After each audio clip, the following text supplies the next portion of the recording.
कुरुक्षेत्र के युद्ध भूमि में जब चारों ओर शंखनाद गूंज रहा था और दोनों सेनाएं आमने सामने खड़ी थी, तब महान योद्धा अर्जुन अपने ही संबंधियों, गुरुजनों और मित्रों को सामने देखकर विचलित हो गए। उनके हाथ कांपने लगे, गांडीव धनुष नीचे गिर गया और मन में गहरा मोह उत्पन्न हो गया। उसी समय उनके सारथी और सखा श्री कृष्ण ने उन्हें जीवन का अमूल्य उपदेश दिया। श्री कृष्ण ने शांत स्वर में कहा, हे पार्थ, तुम्हारा यह मोह और दुख अज्ञान का परिणाम है। तुम उन लोगों के लिए शोक कर रहे हो जिनके लिए शोक करना उचित नहीं है। ज्ञानी व्यक्ति न तो जीवितों के लिए शोक करता है और न ही मृतकों के लिए। आत्मा न कभी जन्म लेती है और न कभी मरती है।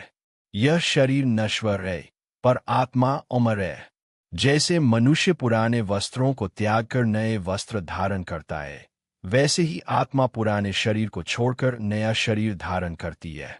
हे अर्जुन, तुम यह क्यों भूल रहे हो कि तुम एक क्षत्रिय हो? तुम्हारा धर्म है न्याय के लिए युद्ध करना। यदि तुम अपने धर्म से पीछे हटोगे तो यह तुम्हारे लिए अपमान और अधर्म का कारण बनेगा। धर्म के मार्ग पर चलना ही सच्चा कर्म है, और जो व्यक्ति अपने कर्तव्य का पालन करता है वही सच्चा योगी कहलाता है।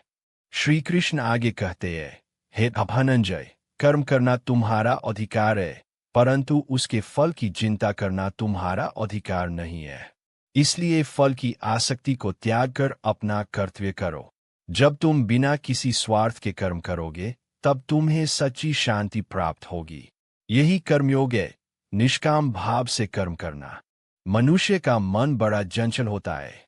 यह उसे भटकाता है और उसे मोह और माया में उलझा देता है। परंतु जो व्यक्ति अपने मन को नियंत्रित कर लेता है वह सच्चा योगी बन जाता है। अभ्यास और वैराग्य के द्वारा मन को वश में किया जा सकता है।